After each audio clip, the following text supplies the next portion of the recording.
Hey everyone, Daniel Whitlow here. So today we're talking about load control shafts on your new generation tractors. Again, kind of in a unique situation here with the whole tractor apart. You don't have to get this all apart. You can do it with the tractor all together. But I got to do it to take the differential out and so on. I've got another video on it on replacing these seals already. I thought I'd do a little more kind of step by step and involved process. So on this, on each side, you've got kind of an end cap. There's supposed to be a bolt under here. This one is missing. So you take out that bolt, and then we're going to get kind of like a screwdriver and work this thing out. And I remember from before working on my high crop, this can be kind of difficult, but let me get this worked out, and we'll talk about kind of the next steps. Okay, so I got to do kind of a cheat code, and the other side didn't have a cap on it. But once you get one cap out, you can then pound the shaft and get the other side out. So since the other side was missing the cap, I pounded it, the shaft, and then I got this cap out. But you can see, if you're not fortunate enough like me, you should be able to see a little bit of this groove here. And that's where you got to get like a screwdriver in there and just keep working it around until you get that cap out. And I know this can really be a pain. And again, don't forget the bolt on the bottom. But once you get that cap out, I don't want to say you're home free, but you can easily get the shaft out. So from here, we're going to put a jack underneath, or especially if it was on the tractor, put a jack under, and then we'll hammer the shaft out and then lower it down. Okay, so I forgot to mention you got to remove the drawbar, and then we got the jack under it, and we'll go ahead and pound it out.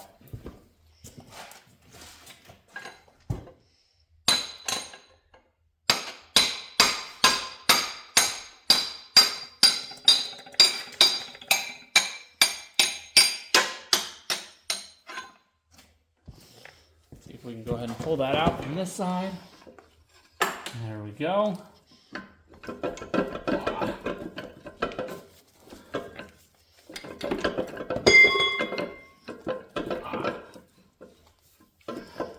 This is where the other side may not have been as clean as I needed it to be.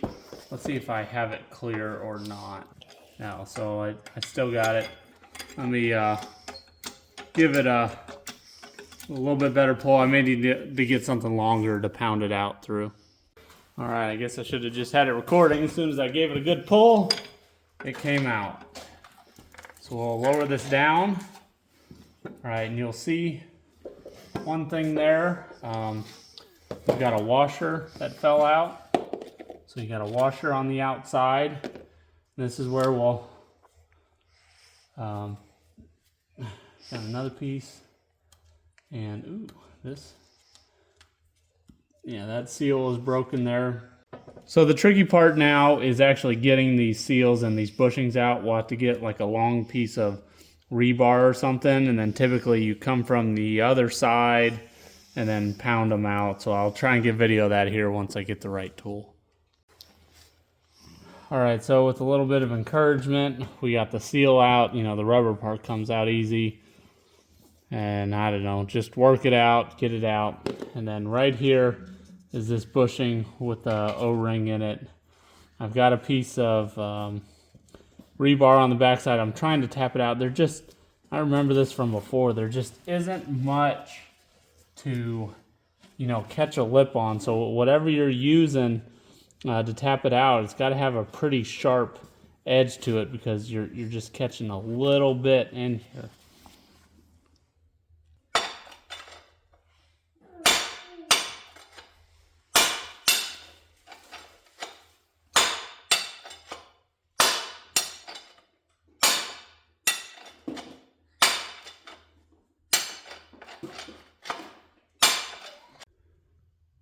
Okay, so sorry to disappoint. You can see what I was doing there with the rebar.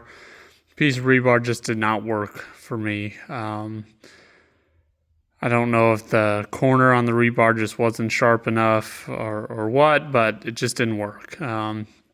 Then I remembered, I think I did this before with my high crop. Since I had the differential out, I was able to take a pry bar from the inside of the transmission case. And so here's your seal, or your bushing really. And this one has an O-ring in it, or had one. They don't all have it, but I think most people suggest the ones with O-ring in it. But anyway, with like a angled bar or something from the inside of the transmission case, I could stick it down.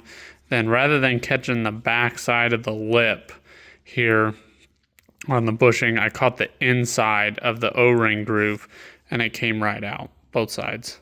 So I'm sorry to disappoint. I know not everyone's taking out their differential and whatever, but you saw what I was doing. You just got to find the right tool to catch just the very lip of this and pound them out. But now that we got that out, I mean, you can see I've got the differential back in. I've been working on other stuff. So we've got our new bushing here with O-ring, and then our new seal. I gotta look and see which way that goes now. And we'll get these tapped in there.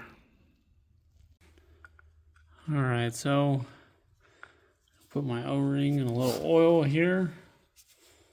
We will get it inside this bushing.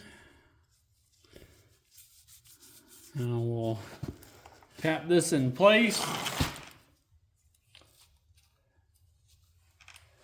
Now what I am going to do is use a socket and tap that in.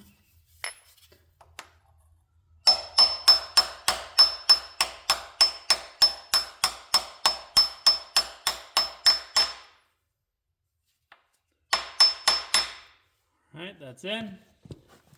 Now our oil seal is going to go in, and I looked it up and it makes sense. So if you look here, sorry, I'll try and get it on the camera. This edge here with the flat has a little bit of a chamfer to it. That is to aid in the installation.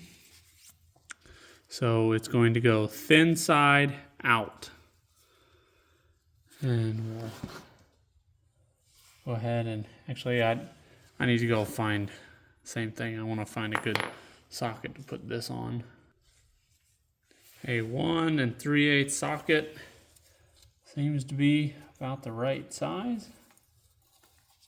Oh, see if we can gently get this in there.